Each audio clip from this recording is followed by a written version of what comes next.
The massive metal wings unfurled with a sound like thunder, casting a shadow over the battlefield as Ethan gripped the neural interface controls. The ancient Hawkbot's eyes blazed emerald green, its targeting systems locking onto the swarm of enemy drones approaching the last human stronghold.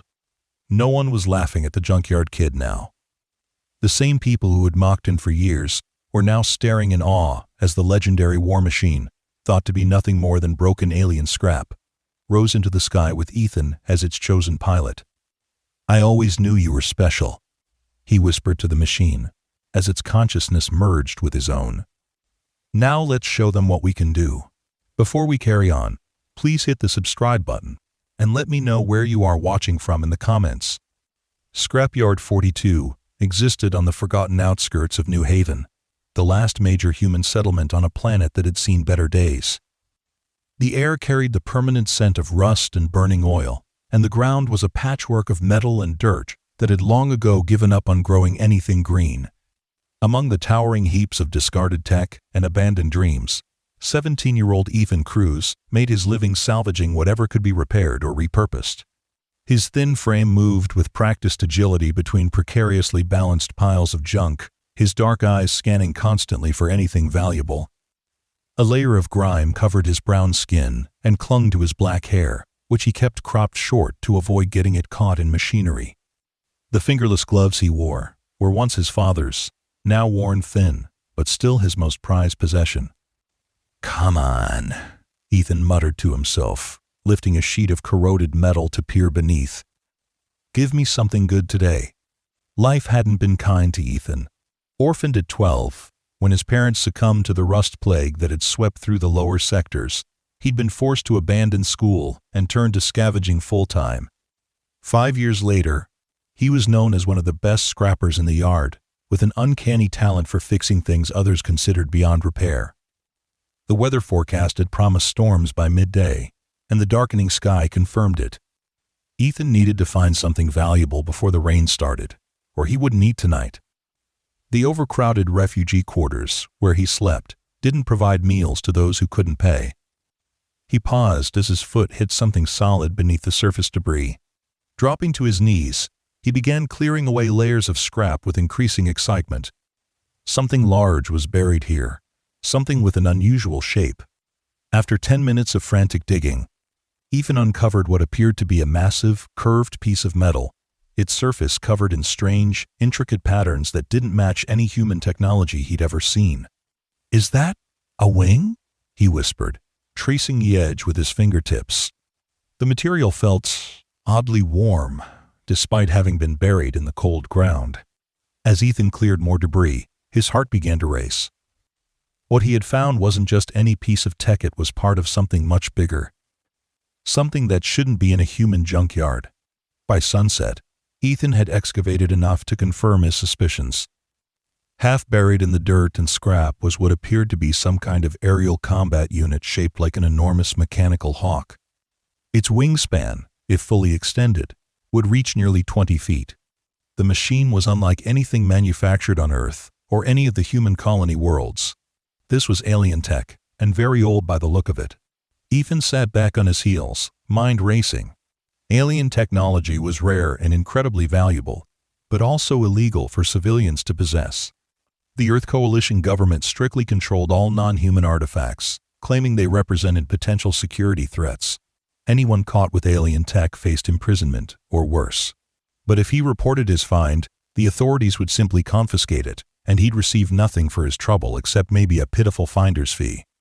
And something about the machine called to him, like it was meant for him to discover.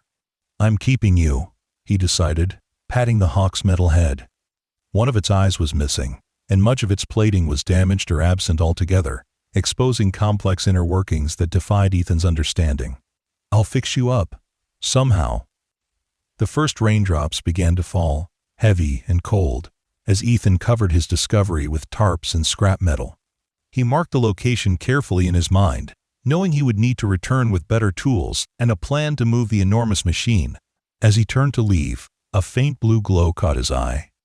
It came from deep within the hawk's exposed chest cavity, a pulsing light, dim but unmistakably active. Ethan froze, heart pounding. The machine wasn't completely dead.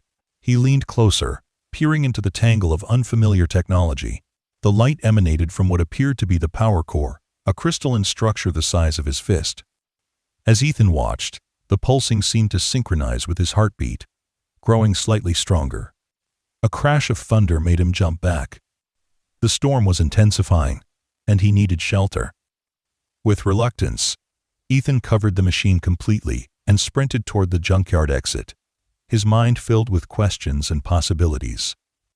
That night, huddled in his tiny living pod in the refugee quarters, Ethan couldn't sleep. The image of the half-buried hawkbot haunted him. He sketched what he remembered of it in his worn notebook, trying to make sense of its construction. Though he had no formal engineering education, years of taking apart and reassembling junk had given him an intuitive understanding of how things worked. But this machine followed different rules, its components arranged in ways that defied conventional logic. 3 days passed before Ethan could return to his discovery. The monsoon season had arrived early, and the junkyard had been temporarily closed due to flooding concerns. When he finally made it back, he found to his horror that a small landslide of scrap had partially crushed his careful concealment of the hawkbot. Heart racing, he dug frantically until he uncovered the machine's head. Water had pooled in some of the exposed components, but remarkably, the blue glow in its core was still pulsing, perhaps even stronger than before. "Sorry about that," Ethan said, carefully draining water from the machine's interior. "I'll get you somewhere safer." The task proved monumental. The hawkbot was far too heavy for him to move alone, and bringing help would mean sharing his secret. Instead, Ethan decided to build a shelter around it, a temporary workshop where he could work on restoring the machine without prying eyes. Over the next weeks, Ethan sacrificed sleep and food to spend every possible moment on his project. He constructed a crude but effective shelter around the hawkbot using salvaged materials and began the painstaking process of cleaning and cataloging every component. He scavenged compatible parts from the junkyard, sometimes trading his meager food rations for pieces he couldn't find. The work was slow and often frustrating. Many times, he would stare at a particular mechanism for hours before understanding its purpose. The alien design philosophy seemed to favor curves and organic shapes over the angular, modular approach of human technology. Some components appeared to be grown rather than manufactured, with microscopic structures that resembled biological cells. As the weeks turned into months, Ethan became increasingly obsessed with the hawkbot. He talked to it constantly as he worked, sharing stories of his day and his memories of life before the rust plague. Sometimes, he could swear the blue pulsing of the core responded to his voice, growing brighter when he spoke and dimming when he fell silent. "You need a name," he decided one evening, polishing a newly repaired section of wing cladding. "I can't just keep calling you the machine or the hawkbot. How about Talon? No, too obvious. Skywing? Nah, sounds like a children's toy." The blue light pulsed strongly, catching his attention. "You have a preference?" Ethan chuckled, then paused as the light dimmed. "Wait, can you understand me?" Another pulse, stronger this time. Ethan's heart raced. 1 pulse for yes, 2 for no. "Do you understand what I'm saying?" A single, bright pulse. "Holy!" Ethan sat back, mind reeling. "You're conscious? All this time? 1 pulse. Do you have a name already?" 2 pulses. "Would you like me to give you one?" 1 pulse, bright and sustained.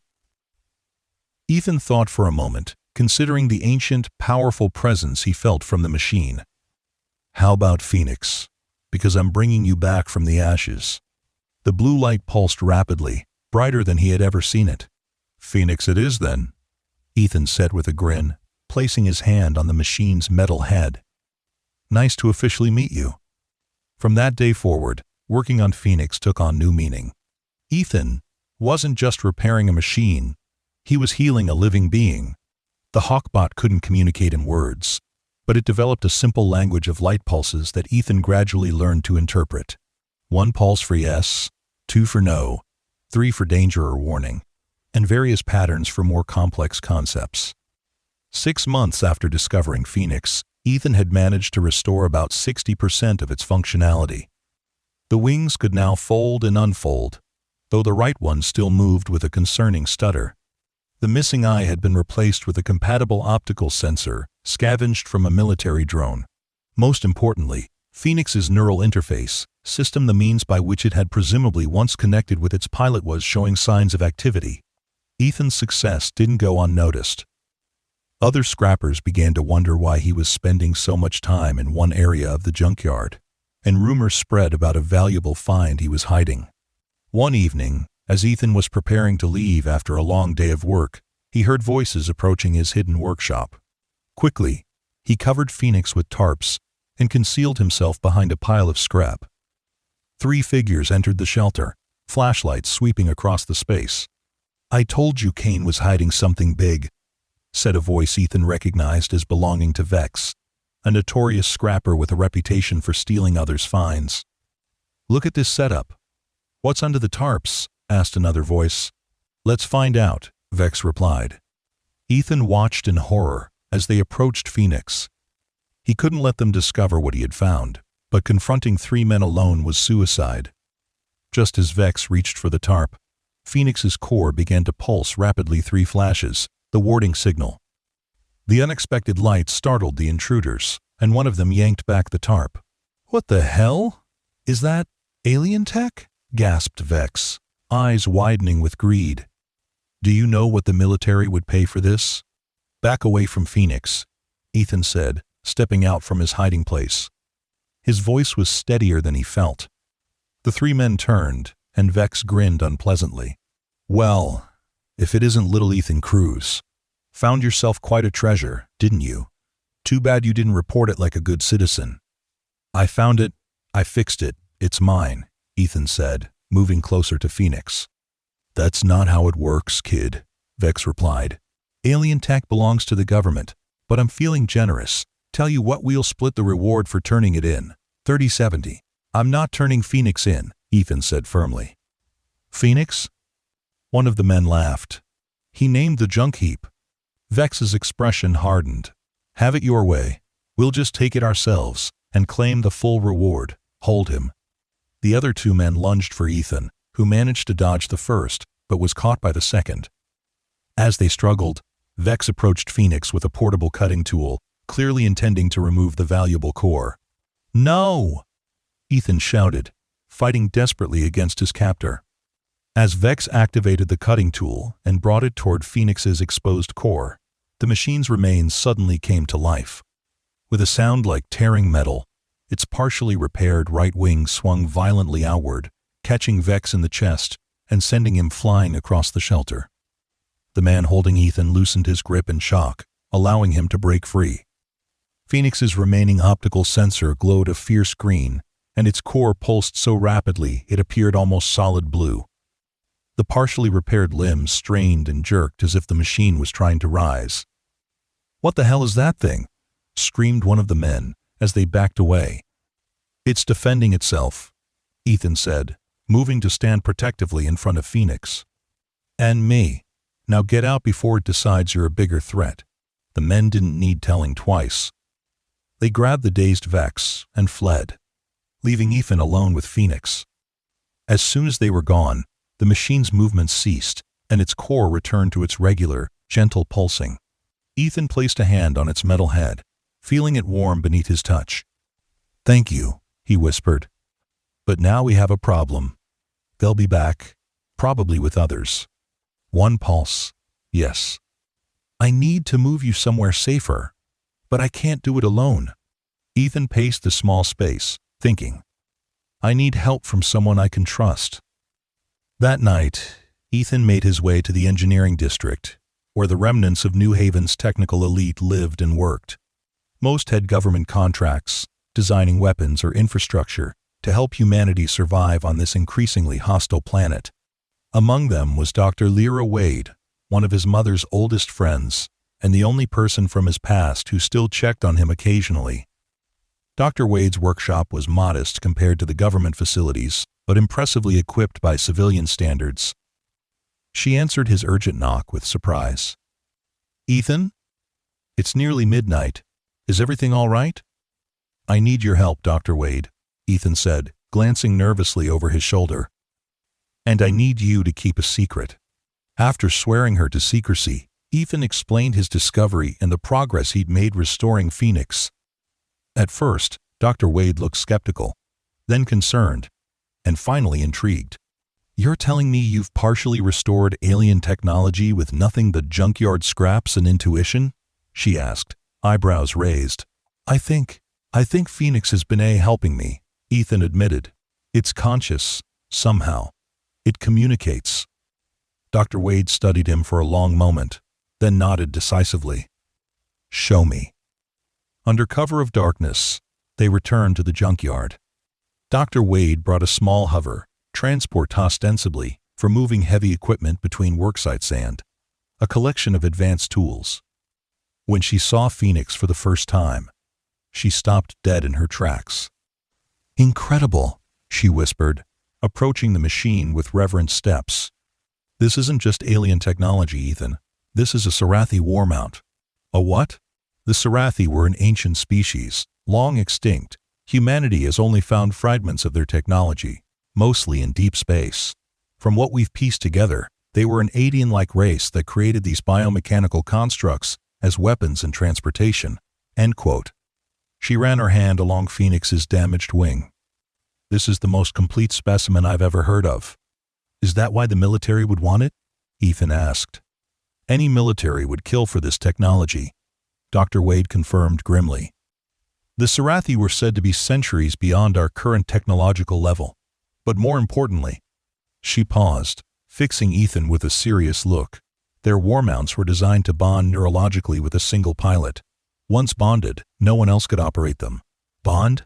Ethan repeated, thinking of the strange connection he felt with Phoenix. The historical records suggest a deep symbiotic relationship, almost like the mount became an extension of the pilot's body and mind. Dr. Wade's eyes narrowed with sudden suspicion. "Ethan, has it responded to you in any way?" Before he could answer, Phoenix's core began to pulse in a complex pattern Ethan had never seen before. "It's remaining." I focused on Dr. Wade, and a low, mechanical hum filled the shelter.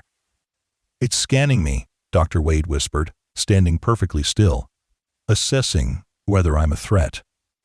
After a tense moment, the humming stopped, and Phoenix's core returned to its normal pulsing rhythm. "I think it's decided you're okay," Ethan said with relief. Dr. Wade shook her head in amazement.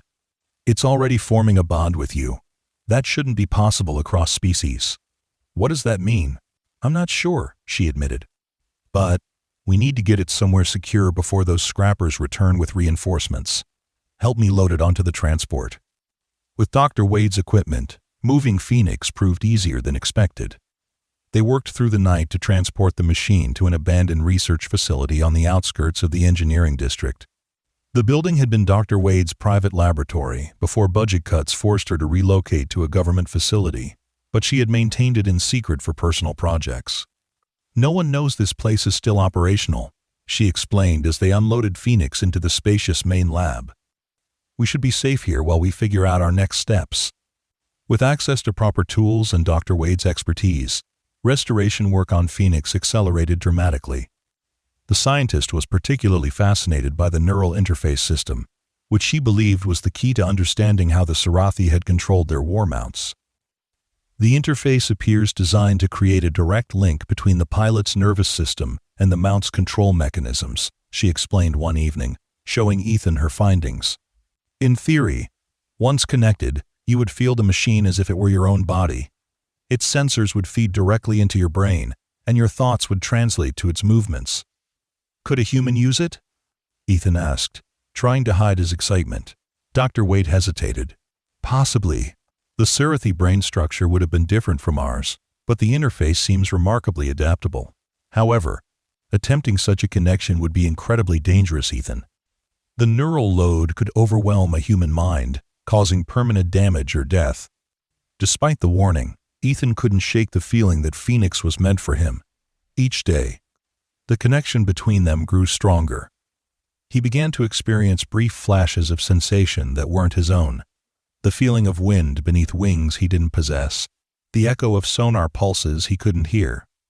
Sometimes, when working with his hands deep in Phoenix's systems, he would know intuitively which components connected where, guided by knowledge he couldn't possibly have. 3 weeks after relocating to Dr. Wade's lab, disaster struck. Ethan arrived one morning to find the security system disabled and the main door forced open. Inside, the lab was in disarray, equipment scattered and damaged. Phoenix was untouched. But Dr. Wade was nowhere to be found. On her workstation, Ethan discovered a hastily scrawled note. Military coming. Hide Phoenix. Trust no one. I'll delay them. Cold fear gripped him. Somehow, word of their discovery had reached the authorities. Dr. Wade had sacrificed herself to give him time to escape with Phoenix, but where could he go? The machine was still only partially restored, nowhere near operational enough to fly or fight. As Ethan stood frozen with indecision, Phoenix's core began to pulse rapidly the warning signal. Moments later, he heard vehicles approaching outside. They're already here, he whispered, panic rising. What do I do? In response, Phoenix's eye fixed on him, and its neural interface panel slid open with a soft hiss. The connection ports glowed with an inviting blue light, identical to the core's pulsing. Ethan understood immediately. You want me to connect? But Dr. Wade said it could kill me. 1 pulse, yes. Is there any other way? 2 pulses. No. Through the lab windows, Ethan could see armored vehicles surrounding the building. Soldiers in Earth Coalition uniforms were deploying. Weapons ready.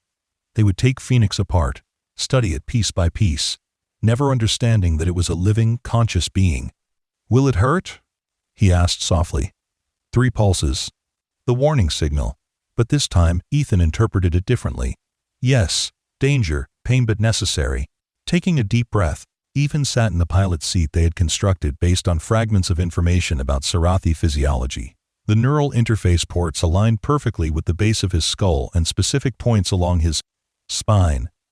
I trust you, he told Phoenix, and leaned back. The connection was immediate and overwhelming. Pain lanced through Ethan's body as foreign data flooded his nervous system. His vision fractured into multiple overlapping sensory inputs: standard visual bass, spectrum, infrared, electromagnetic scanning, sonar. His mind struggled to process the torrent of information, threatening to fragment under the strain. Just as Ethan felt himself losing consciousness, something changed. It was as if Phoenix recognized his distress and adapted, filtering the data stream to a level his human brain could manage. The pain receded, replaced by a strange doubling of awareness. He was still Ethan, sitting in the cockpit, but he was also Phoenix, feeling every component of his mechanical body as if it were flesh and blood. Through Phoenix's superior sensors, Ethan became aware of the soldiers breaching the lab's outer defenses. They would reach the main lab in minutes. Can we fly? He asked aloud, though he realized speaking was unnecessary now. The thought alone would suffice. Knowledge flowed into his mind: schematics, system status reports, damage assessments. Phoenix was operating at approximately 78% capacity. Flight was possible, but would put significant strain on the partially repaired systems. Combat capabilities were limited. Better than nothing, Ethan thought. Let's go. Moving as Phoenix required a fundamental shift in thinking. Ethan couldn't control the machine the way one might drive a vehicle, with deliberate commands. Instead, he had to intend to move and allow Phoenix's systems to interpret and execute that intention.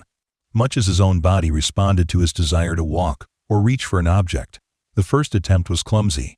Phoenix rose awkwardly, wings half extending and colliding with lab equipment. Alarms blared as the soldiers reached the main door and began cutting through its reinforced plating. Focus, Ethan told himself. We are one. Move as one. He closed his eyes, surrendering to the bond. When he opened them again, the distinction between Ethan and Phoenix had blurred further. He felt the pressure against his metal talons as they gripped the floor, sensed the air currents in the lab through sensors in his wings, calculated the structural integrity of the ceiling, and the force required to break through it. As the door began to give way, Phoenix leaped upward with unexpected grace. Powerful legs propelling the massive body toward the ceiling. Reinforced talons tore through the roof as extended wings pushed aside debris. Ethan felt a surge of exhilaration as they burst into open air, ascending rapidly above the stunned soldiers below. The sensation of flight was like nothing Ethan had ever experienced. Every subtle shift in air current registered across his wingspan, information processing instantly to adjust trajectory and stability. Below, the soldiers scrambled to their vehicles, and he detected weapons systems activating. "They're going to shoot us down," he realized with alarm. Phoenix's combat systems came online in response to the threat, offering targeting solutions and weapon options. To his surprise, Ethan found he knew instinctively how to use them. Knowledge transferred through the neural link. But attacking Earth Coalition forces would make him an enemy of humanity, a traitor. Even in self-defense, he couldn't bring himself to fire on his own people. Instead, Ethan banked sharply and accelerated, pushing Phoenix's engines to their limit. The damaged right wing protested, sending warnings through the neural link, but held together as they raced away from the lab and toward the endless junkyard wastelands beyond New Haven's borders. Behind them, military vehicles gave chase, but Phoenix's speed, even in its damaged ass, state, far exceeded their capabilities. Within minutes, they had left their pursuers behind, soaring over the rust-colored landscape toward the uncharted territories where few humans ventured. As the adrenaline of escape faded, Ethan became aware of Phoenix communicating with him through the neural link not in words, but in concepts and images. The machine was showing him a destination, a place far from human settlements, where they might find safety and answers. For 3 days, Ethan and Phoenix traveled across the wastelands, stopping only when necessary to allow the machine's systems to cool and recover. The neural link remained active throughout. Growing stronger with each passing hour, Ethan began to access fragments of Phoenix's memories, disjointed images of other worlds, aerial combat alongside identical machines, and eventually, catastrophic defeat at the hands of an unseen enemy. On the 4th day, they reached their destination, a massive impact crater half filled with metallic debris. As they circled above, Ethan realized with growing amazement that the debris was not random. Despite centuries of erosion and partial burial, the distinct outline of an enormous spacecraft was visible. "Is this your ship?" he asked through the link. "How you came to this planet?" The answer came as a series of images. A desperate battle in orbit, critical damage, an emergency landing that became a crash. The ship had been carrying a contingent of war mounts and their Serathi pilots. Fleeing from some catastrophic defeat, few had survived the impact, and those that did had eventually succumbed to the planet's unfamiliar environment or wandered off in search of resources, never to return. Phoenix had remained, damaged beyond self-repair, eventually falling dormant until scavengers had unwittingly transported it to the junkyard where Ethan found it millennia later. They landed at the crater's edge, and Ethan disconnected from the neural interface, needing time to process what he had learned. The separation was physically painful, leaving him dizzy and disoriented for several minutes. When he recovered, he patted Phoenix's metal head.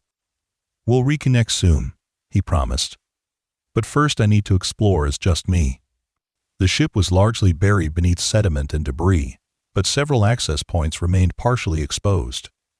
Ethan made his way carefully inside, using a light salvaged from Dr. Wade's lab. What he found defied his expectations. While much of the technology was degraded beyond recognition, certain systems remained operational, drawing power from what appeared to be an nearly inexhaustible energy source deep within the vessel. More surprisingly, he discovered stasis pods, dozens of them containing the preserved remains of Serathi warriors. The aliens were indeed avian in appearance, with sleek, feather-like structures covering bodies that seemed midway between bird and humanoid. Their faces featured sharp, raptor-like profiles, with large, forward-facing eyes that would have provided excellent depth perception. In one section of the ship, Ethan discovered what appeared to be a historical archive, a database of Serathi knowledge and history. Though he couldn't read their language, many entries included visual representations that told a clear story. The Serathi had once been part of a vast interstellar alliance, defending multiple worlds against an aggressive hive-mind species they call B. The Swarm. The war had raged for centuries, with the alliance gradually losing ground, despite their technological superiority. The Serathi war mounts, including Phoenix, had been their final, desperate innovation, living weapons capable of adapting to the swarm's rapidly evolving tactics. But it hadn't been enough. World after world had fallen, until only a handful of Serathi remained, fleeing with their war mounts in search of sanctuary. They had never intended to come to Earth. It had been a navigational error in their damaged ship that brought them to this remote, primitive world. As night fell, Ethan returned to Phoenix, his mind reeling from the discoveries. He reconnected through the neural interface, sharing what he had found and receiving more of Phoenix's fragmented memories in return. "So you've been here, alone, for thousands of years," Ethan said through the link. "Waiting for… what? Another Serathi pilot who would never come?" The answer surprised him. Phoenix had not been waiting for a Serathi. The war mounts had been designed with adaptability as their core principle, including the ability to bond with compatible species should the need arise. Phoenix had recognized potential compatibility in humans centuries ago, but had never encountered one with both the technical skill to repair its systems and the necessary neural plasticity to form a bond until… "Ethan, you chose me," Ethan realized. "Even before I found you, somehow you were calling out to compatible minds, and I heard you." One pulsed through the link. "Yes. But why? The war you fought is long over. The Serathi are extinct." Phoenix shared another memory, this one more recent. Through the machine's dormant, but still partially functional sensors, Ethan saw a recording from approximately 50 Earth years earlier. Strange objects entering the atmosphere, their design unnervingly similar to descriptions of the swarm vessels in the Serathi archives. "They followed you here," Ethan whispered in horror. After all this time, they tracked the escape ship. The implications were staggering. If the swarm had found Earth, they would eventually return in force. The historical records were clear: the swarm consumed worlds completely, stripping them of all resources and exterminating any sentient life. "We need to warn someone," Ethan said urgently. "The Earth Coalition needs to know what's coming." Phoenix's response was skeptical. Images flowed through the link, the soldiers attempting to capture them, scientists dissecting alien technology without understanding it, politicians dismissing inconvenient truths. Humanity was fractured, focused on short-term survival, rather than existential threats from beyond their world. "Then what do we do?" Ethan asked.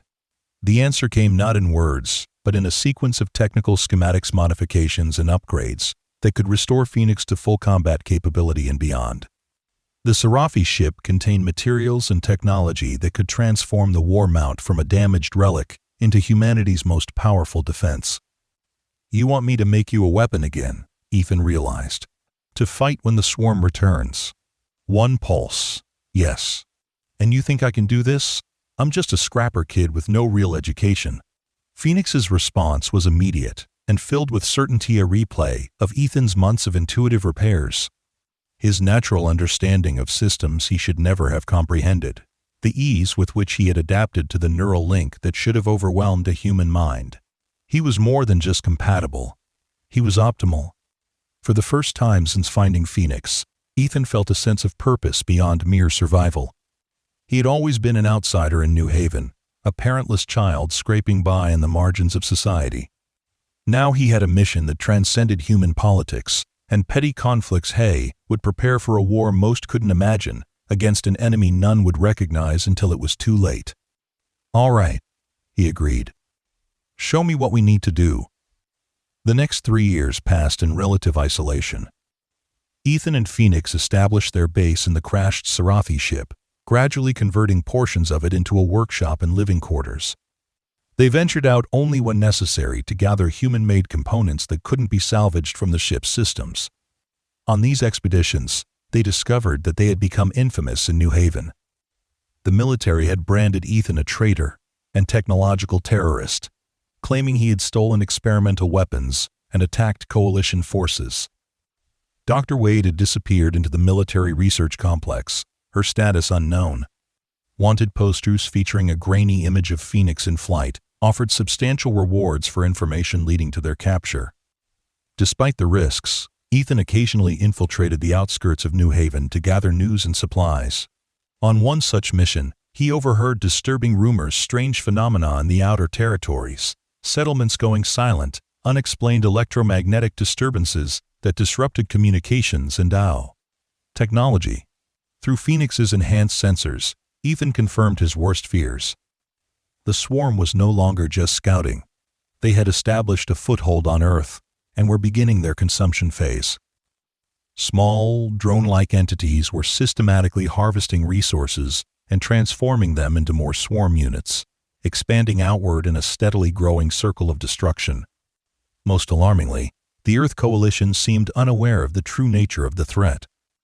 Military reports classified the phenomena as environmental anomalies or terrorist activities, refusing to acknowledge the possibility of a non-human intelligence at work. By the time Ethan turned 20, Phoenix's restoration was nearly complete.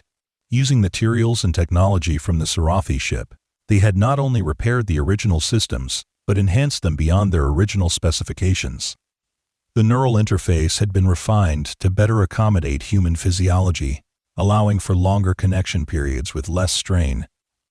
The weapons systems had been upgraded with hybrid technology that combined Serathi energy principles with human manufacturing techniques. Most importantly, they had salvaged a crucial component from the ship, a quantum communicator, capable of broadcasting warnings across vast distances. If they could get close enough to a major coalition communication hub, they might be able to bypass the official channels and alert humanity directly about the coming threat. Their opportunity came sooner than expected. One morning, Phoenix's long-range sensors detected massive atmospheric disturbances consistent with multiple swarm carrier vessels entering the atmosphere. The main invasion had begun. Through the neural link, Ethan reviewed the tactical data. The swarm ships were positioning themselves in a classic encirclement pattern around New Haven, the largest concentration of harvestable resources and biological material on the planet. Within days, perhaps hours, they would begin their final consumption phase, and humanity would face extinction. "It's time," Ethan said, connecting fully to the neural interface. "Ready?" Phoenix's systems responded with combat readiness reports all green. They were as prepared as they would ever be. Taking to the skies, they flew toward New Haven at maximum speed. As they approached the city's outskirts, they encountered the first evidence of the invasion buildings, partially dissolved into raw materials, infrastructure transformed into alien geometries that served the swarm's tritine. Inscrutable purposes. Areas that had been thriving communities just days before were now unrecognizable, alien landscapes devoid of human life. "They're already here," Ethan whispered, horror washing through him as Phoenix's sensors detected movement below thousands of smaller swarm units, systematically breaking down everything in their path. Through the neural link, Phoenix provided tactical analysis. The swarm operated as a unified organism, with specialized units performing different functions, but all connected to a central intelligence. Like an immune system attacking a foreign body, they were methodically eliminating the infection of human civilization from the planet. As they approached New Haven proper, they encountered the first human resistance. Earth Coalition forces had established defensive perimeters around the city center, using everything from conventional weapons to experimental energy cannons. But their efforts were painfully ineffective against the swarm, whose adaptive shielding simply absorbed or redirected most attacks. Ethan guided Phoenix into a steep dive, targeting a major swarm cluster that was overwhelming a coalition defensive position. The Hotbot's weapons came online, ancient Serathi technology merging with Ethan's tactical instincts. Beams of concentrated energy lanced from Phoenix's wingtips, cutting through the swarm units with devastating precision. The human defenders looked up in shock as Phoenix soared overhead, its massive wings casting shadows across the battlefield. Ethan could see their confusion through Phoenix's enhanced optics. Was this new aerial threat another enemy or an unexpected ally? "This is Ethan Cruz," He broadcast over all coalition frequencies, using Phoenix's communication systems. "I'm piloting what you've been calling the rogue war machine. We're not your enemy. We're fighting the same threat." Only static answered him initially. Then a familiar voice cut through the interference. "Ethan? Is that really you?" His heart skipped a beat. "Dr. Wade? You're alive! Currently serving as Chief Science Officer for the Coalition Defense Force," she replied, her voice tight with controlled emotion. "And trying to convince our military leaders that we're facing an alien invasion, not some new form of terrorist attack or environmental catastrophe." "I can help with that," Ethan said. "Phoenix and I have information about what we're fighting the swarm. They destroyed countless worlds before ours." "Land at coordinates 473218, Dr. Wade instructed. "I'll meet you there with a security team. And Ethan, be prepared for hostility. You've been labeled a dangerous fugitive for 3 years." Phoenix's tactical systems highlighted the coordinates, a military installation on New Haven's western edge, partially overrun by swarm units but still under human control. Landing there would be risky, but they needed the coalition's cooperation if they were going to coordinate an effective defense. As they approached the landing zone, Phoenix detected multiple weapons locking onto them. Through the neural link, the war mount communicated its uneasy memories of similar betrayals from its past, surfacing like ghosts. "I know," Ethan thought back. "But we need allies. We can't fight the entire swarm alone." They landed in a clear area surrounded by coalition troops, all with weapons trained on Phoenix. Ethan maintained the neural connection but opened the cockpit, raising his hands to show he was unarmed. Dr. Wade pushed through the ring of soldiers, looking older and more careworn than when he had last seen her. Her left arm had been replaced with a prosthetic, and a scar ran from her temple to her jaw. "Stand down," she ordered the troops, who reluctantly lowered their weapons. Approaching Phoenix, she looked up at Ethan with a mixture of relief and apprehension. "You've been busy, I see." "So have you," Ethan replied, gesturing to her uniform and the military installation around them. "Necessity," she said grimly. "When these things started appearing, I was the only scientist in the coalition who had encountered alien technology before. They pulled me out of interrogation and gave me a lab." She studied Phoenix with professional interest. "You've made significant modifications." "With Phoenix's guidance," Ethan confirmed. "Dr. Wade, we don't have much time. The swarm is establishing a foothold. Once they reach critical mass, nothing will stop them. I've been telling Command the same thing for weeks, but they're still treating this as a conventional military situation." She sighed. "Maybe they'll listen to someone who's actually fought these things before." Inside the command center, Ethan faced a panel of suspicious military leaders. Using data collected by Phoenix and knowledge gleaned from the Serathi archives, he explained the nature of the threat they faced. A hive-mind entity that had evolved specifically to consume and assimilate other worlds. "The swarm doesn't negotiate, doesn't retreat, and doesn't stop until every resource has been consumed," he concluded. "They've destroyed thousands of worlds more advanced than ours. The only reason we've lasted this long is that we're just an outpost to them, not a primary target." General Marcus Vega, the coalition's military commander, leaned forward with skepticism etched on his weathered face. "And we're supposed to trust this information from an alien machine that you, a civilian with no credentials, somehow repaired and bonded with? The same machine you used to attack coalition forces 3 years ago?" "I never attacked anyone," Ethan protested. "We were defending ourselves. The fact remains that you stole classified technology. It was never yours to begin with," Ethan cut in. "Phoenix is a sentient being from a civilization that was fighting the swarm millennia before humans evolved. It chose me as its pilot because we're compatible. And right now, we're offering to help you save what's left of track, humanity." Dr. Wade stepped forward. "General, my sensors have confirmed everything Ethan is saying. The invasion pattern matches exactly what the Serathi records predicted. Every hour we delay costs more lives." Vega studied them both silently, then nodded to an aide. "Show them." A holographic display activated in the center of the room, showing a global map covered with red indicators. "These are confirmed swarm incursions as of an hour ago," Vega explained. "New Haven isn't their only target.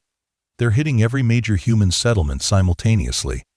Our forces are stretched beyond breaking point. The reality of the situation struck Ethan like a physical blow. This wasn't just about saving New Haven anymore. It was about preventing human extinction. We need to coordinate our efforts, he said, accessing Phoenix's tactical databases through the neural link. The swarm operates as a unified organism. Cutting off one limb won't kill it. But if we can locate and target the central intelligence, what the Serathi called the Nexus, we might be able to disrupt the entire invasion. And how do we find this Nexus? Vega asked. Phoenix can detect the quantum communication signals between swarm units. If we fly reconnaissance patterns over the affected areas, we can triangulate the source of the strongest signals. Vega considered this, then made his decision.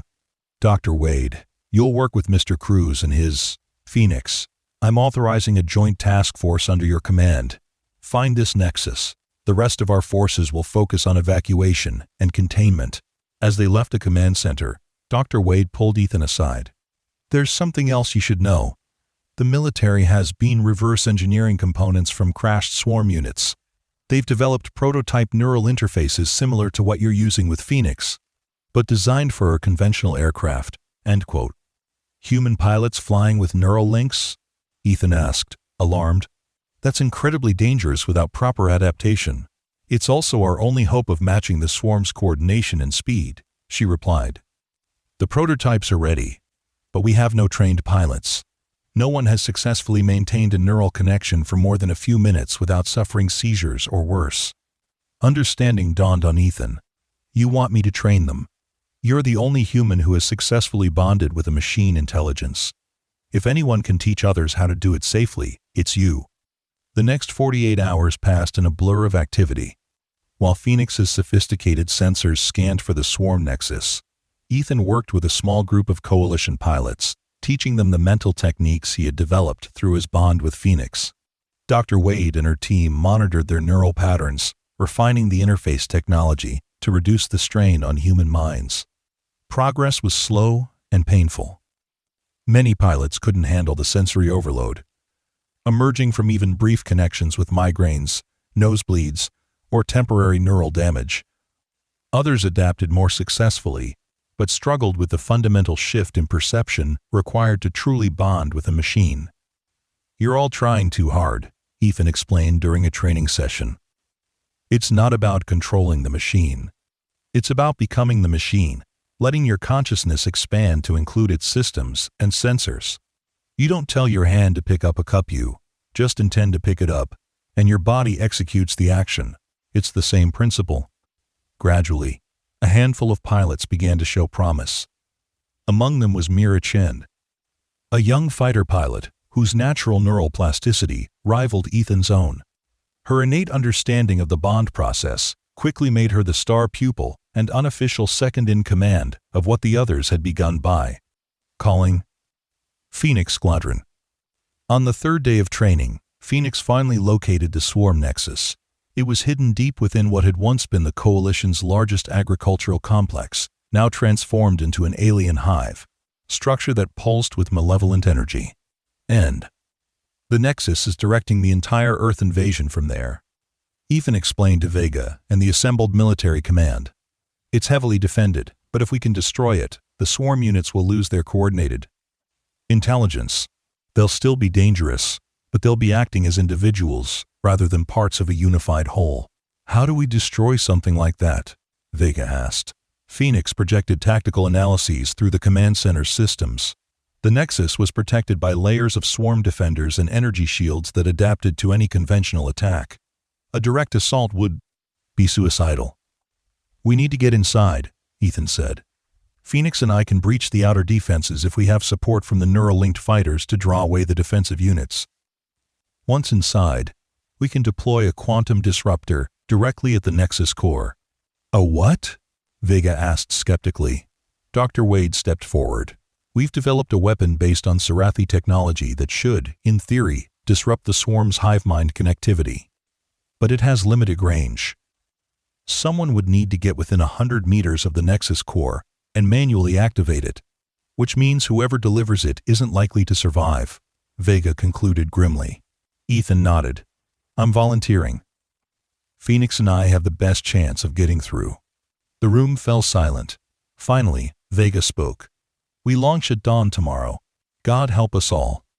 That night, Ethan sat alone in the hangar where Phoenix was docked, connected through the neural link but silent, each lost in their own thoughts.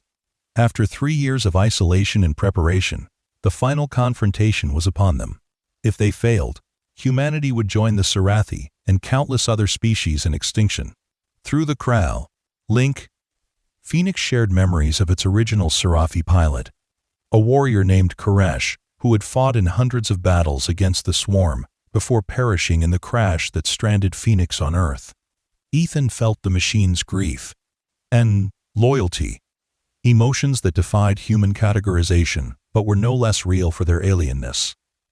We'll finish what they started, Ethan promised. Whatever happens tomorrow, the swarm won't take this world without a fight. Dawn broke blood red over a transformed landscape. The swarm's influence had spread visibly overnight, with strange crystalline structures pushing up through the earth like malignant growths. The air itself seemed different, charged with unfamiliar energies that disrupted communications and electronic systems. Phoenix Squadron assembled on the runway 12 neural-linked fighters alongside Phoenix, the strange hybrid of ancient alien technology and human ingenuity, standing like a sentinel among its smaller counterparts. Each fighter carried prototype weapons developed by Dr. Wade's team, based on principles gleaned from the Serathi archives. Ethan addressed the pilots through the neural communication network they had established. Unlike conventional radio, which the swarm could intercept and jam, their linked consciousness created a secure channel. Remember your training, he told them. Don't fight the neural link, embrace it. Let the machine become part of you. We're facing an enemy that thinks and acts as one organism. Today, so do we. Through Phoenix's enhanced senses, Ethan could feel the pilots' nervous anticipation, their fear tempered by determination. None of them had experienced actual combat through a neural link before. The sensations would be overwhelming. Every hit their aircraft took would register as pain. Every maneuver would feel like their own body twisting through space. As they took off, rising in perfect formation into the dawn sky, Ethan allowed himself a moment of pride. 3 years ago, he had been a lonely scavenger with no future beyond the next meal. Now he led humanity's last, best hope against an incomprehensible threat. The flight to the Nexus took less than 20 minutes. As they approached, Phoenix's sensors detected massive energy readings and unprecedented swarm activity. They knew an attack was coming. Battle formation Theta, Ethan commanded. Remember the plan. The fighters create a diversion while Phoenix and I penetrate to the central chamber. Once we've deployed the disruptor, get as far away as possible. The swarm's response was immediate and overwhelming. Thousands of drone units rose from the hive structure, forming swirling defensive patterns that rippled and shifted like schools of fish. Larger defender units emerged from concealed hangars, their organic mechanical hybrid forms bristling with weapons. The battle erupted with ferocious intensity. Phoenix squadrons scattered into pre-planned attack vectors, drawing the swarm's attention while Ethan and Phoenix executed a series of evasive maneuvers that brought them steadily closer to the hive's central spire. Through the neural network, Ethan felt the first casualties, 2 pilots whose aircraft were torn apart by concentrated swarm fire. Their screams echoed through the linked consciousness before abruptly silencing. The remaining pilots faltered, momentarily, the shared loss staggering them. Stay focused, Ethan commanded. Their sacrifice matters only if we complete the mission. Phoenix dove toward the hive, its advanced weapons creating a path through the swarming defenders. The quantum disruptor, secured in a shielded compartment, hummed with potential energy, ready to deliver its payload directly to the Nexus. They were less than a kilometer from the target when disaster struck. A previously undetected swarm destroyer unit emerged from beneath the hive, its massive form eclipsing the sun as it rose. Before Ethan could react, it fired a concentrated energy beam directly at Phoenix. The impact was catastrophic. Through the neural link, Ethan experienced the damage as if it were his own body being torn apart. Systems failed in cascading sequence, and Phoenix began to fall, one wing completely severed. "Ethan!" Mira's voice cut through the neural network. "We're coming to extract you." "Negative," Ethan gasped through the pain. "Stay on mission. We're still operational."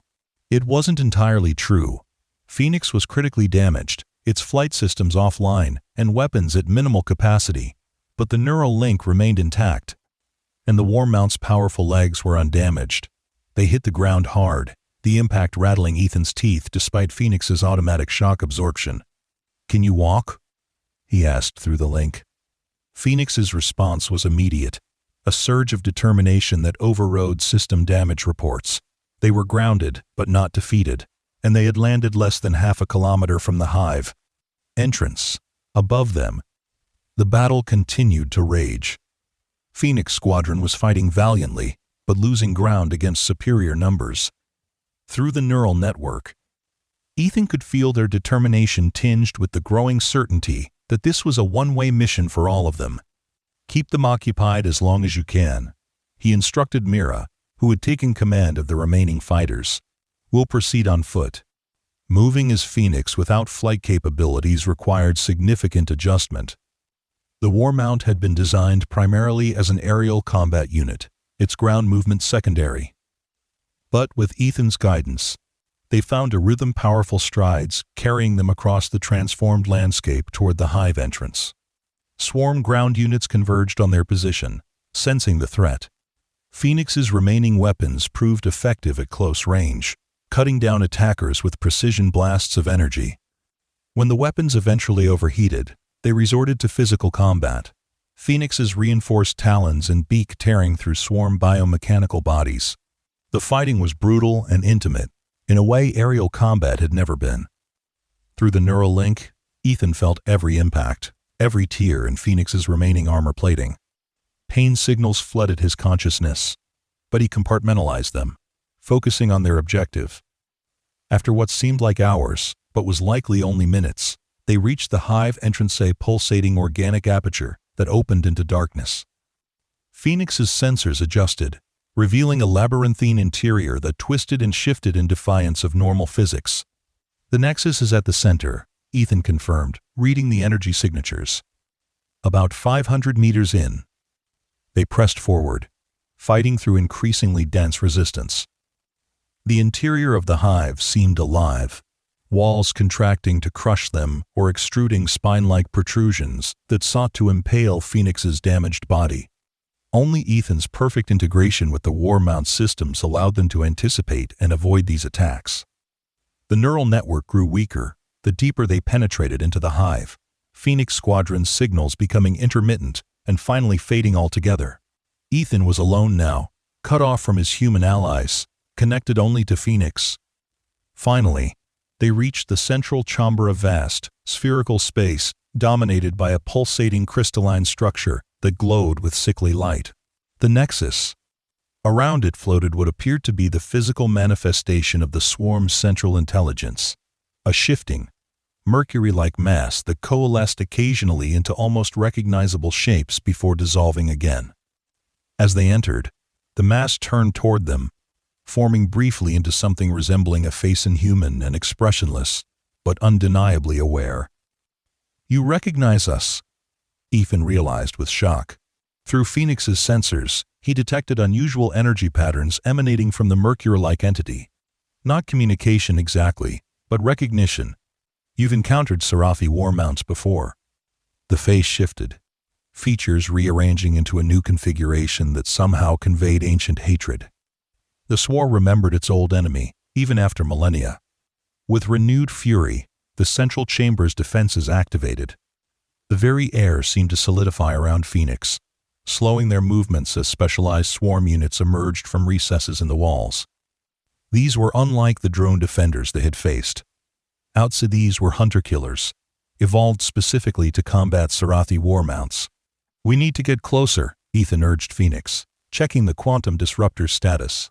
The device was intact, but needed to be within 100 meters of the Nexus core to be effective. They were currently at twice that distance, and the defense units were closing in rapidly. Phoenix responded with a surge of power that Ethan hadn't known the damaged machine still possessed. Drawing on emergency reserves, They charged forward, smashing through the first line of defenders and closing the gap to the Nexus. The Mercury-like intelligence reacted with visible alarm, the face dissolving into a roiling mass that sent pulses of energy throughout the chamber. The hunter-killers converged from all sides, latching onto Phoenix's damaged frame with appendages that began to burrow through the remaining armor. Pain lanced through the neural link as vital systems were compromised. Warning indicators flooded Ethan's consciousness: structural integrity failing, power core destabilizing, neural interface degrading. Phoenix was being torn apart around him, and by extension, so was he. But they were close enough now. Just 70 meters from the Nexus core. "Ready the disruptor," Ethan commanded through gritted teeth, fighting to maintain the neural link despite the overwhelming pain. Phoenix's chest compartment opened, revealing the quantum disruptor, a compact device that belied its destructive potential. It hummed to life, energy building as it prepared to release a cascade of particles that would disrupt the swarm's hive-mind connectivity. 60 meters. The hunter-killers intensified their attack, seeming to understand the threat. Ethan felt Phoenix's right leg give way as crucial support structures were severed. 50 meters. The Mercury-like intelligence abandoned its position near the Nexus core, flowing directly toward them with malevolent purpose. Whatever this manifestation was, it recognized the existential threat they posed. 40 meters. Phoenix stumbled forward on one leg, dragging the weight of attached hunter-killers. Systems continued to fail in sequence, the neural link becoming erratic, Ethan's connection to the war mount fading in and out. "Just a little further," Ethan urged, pouring his remaining strength into maintaining the bond. Through fragmented sensor data, he saw the disruptor reaching optimal charge. 30 meters. The Mercury-like intelligence arrived, enveloping Phoenix's damaged form in its fluid mass. Through the neural link, Ethan experienced an alien presence attempting to invade his mind, cold, analytical, utterly inhuman. The swarm was trying to corrupt the bond between pilot and war mount. With desperate mental effort, Ethan reinforced his connection to Phoenix, drawing on 3 years of shared experiences and mutual trust. The swarm could destroy their physical forms, but it couldn't break what they had become together. 20 meters. Phoenix collapsed to the ground, mobility completely lost, but still inching forward through sheer determination. The disruptor was fully charged, ready to activate. "It's been an honor," Ethan thought to Phoenix, as his consciousness began to fragment under the dual assault of physical damage and the swarm's mental invasion. Through the degrading neural link, he felt Phoenix's response not in words or even concepts, but in pure emotion. Pride, affection, purpose fulfilled. With the last of his strength, Ethan activated the quantum disruptor. A wave of energy unlike anything he had ever experienced erupted from the device, expanding outward in concentric rings that passed through solid matter as if it weren't there. The Mercury-like intelligence recoiled, its form destabilizing as the quantum field disrupted the connections that defined its existence. Throughout the hive, across the battlefield above, and outward in an expanding sphere that would eventually encompass the planet, the swarm's hive-mind connectivity collapsed. Individual units, suddenly cut off from the central intelligence, froze in confusion or lashed out randomly at the nearest targets. In the central chamber, the Nexus core's light flickered and dimmed as the controlling intelligence lost cohesion. The hunter-killers attached to Phoenix's frame went limp, their coordinated attack strategy dissolving into unconnected mechanical spasms. Ethan felt the neural link failing, his connection to Phoenix becoming tenuous. System shutdowns cascaded through the war mount's damaged body, power failing in critical areas. His own consciousness began to fade, physical injuries and neural strain taking their toll. As darkness closed in, Ethan caught a final glimpse through Phoenix's remaining optical sensor. The Nexus core collapsing in on itself, the Mercury-like intelligence dispersing into inert droplets. They had succeeded. The invasion was over. Earth would survive. His last thought, before unconsciousness claimed him, was not of victory or even survival, but of the journey that had brought him here. From a lonely scavenger to humanity's unlikely savior. From a broken machine to the bond that transcended species and time. "We did it, Phoenix," he thought, as the neural link finally severed. We did it together. When Ethan regained consciousness, he was surprised to find himself alive. He lay in a medical bay, surrounded by monitoring equipment and the steady beep of life support systems. Dr. Wade sat beside his bed, her expression a mixture of relief and concern. "Welcome back," she said when she noticed his open eyes. "You've been unconscious for almost 2 weeks." "Phoenix?" Ethan asked, his voice a hoarse whisper. Dr. Wade's expression softened. "Severely damaged, but recoverable. Coalition engineers have been working around the clock to stabilize its systems. The neural core is intact." Relief flooded through him. "And the swarm?" "Defeated, at least for now. When the Nexus was destroyed, all swarm units lost their coordination. Most simply shut down. The rest are being systematically eliminated by Coalition forces." She squeezed his hand. "You saved us all, Ethan." "Not just me," he corrected. "Phoenix, the squadron, everyone who fought." Dr. Wade nodded. "The world knows that now. You're not a fugitive anymore, you're a hero. Both of you." Recovery was slow and painful. The neural link had left its mark on Ethan's brain pathways altered, connections formed that shouldn't exist in a human mind. But with time and therapy, he regained his strength and was eventually released from medical care. His first destination was the secure facility where Phoenix was being restored. Coalition engineers had done remarkable work, repairing the massive damage sustained in the final battle. The War Mount's frame had been rebuilt, its systems upgraded with the best technology humanity could provide. But something was missing.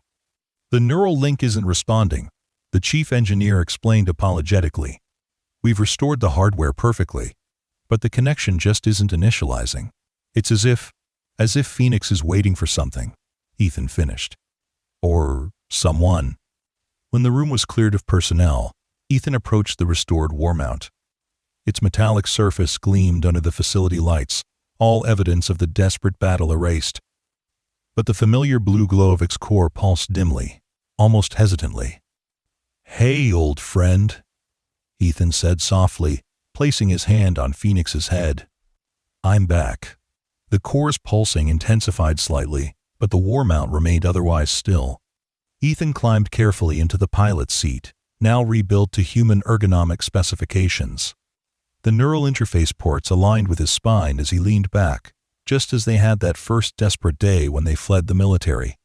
"I'm ready if you are," he whispered. For a long moment, nothing happened. Then, with a gentle hum, the neural interface activated. The connection was softer than before, less overwhelming but somehow deeper, as if their time apart had refined rather than weakened the bond. Awareness expanded as Ethan once again became Phoenix, and Phoenix became Ethan. Through the War Mount sensors, he saw the world with enhanced clarity: the facility, the people waiting anxiously outside, the sky beyond the reinforced roof where they would soon fly again. But more than the external world, Ethan sensed Phoenix's consciousness now, longer fragmented and alien but familiar, a presence that complemented his own. They had changed each other, human and machine growing together into something unprecedented. The engineers did a good job, Ethan thought through the link. "How does it feel?" Phoenix's response came not in pulses or abstract concepts, but in clear, structured thoughts of development that startled Ethan. The neural link had evolved, allowing for more direct communication. "Different," Phoenix thought back. "But stronger. Like you. We are more than we were." Ethan smiled. "Ready to fly again?" The answer coursed through the neural link with unmistakable joy. Together, they activated Phoenix's flight systems. The facility's roof retracted, revealing the open sky above no longer filled with enemy swarms, but clear and inviting. With a powerful leap, they took to the air, wings extending to their full span. As they soared above, a world forever changed, but still surviving, Ethan felt a sense of purpose stronger than any he had known before. The swarm had been defeated, but not destroyed. Somewhere among the stars, the hive-mind would rebuild, adapt, and eventually return. Earth had won a reprieve, not a final victory. But next time, humanity would be ready. And leading the defense would be a human boy from the junkyard and the alien war mount that had chosen him as its rider. Two broken beings who had found in each other the strength to become whole, and in the process had saved a world. As Phoenix climbed higher into the boundless sky, Ethan felt not fear of what might come, but anticipation. Whatever challenges awaited, they would face them together. "Where to now?" Phoenix asked through the link. Ethan smiled, feeling the wind across their wings. "Everywhere. We have a whole world to protect."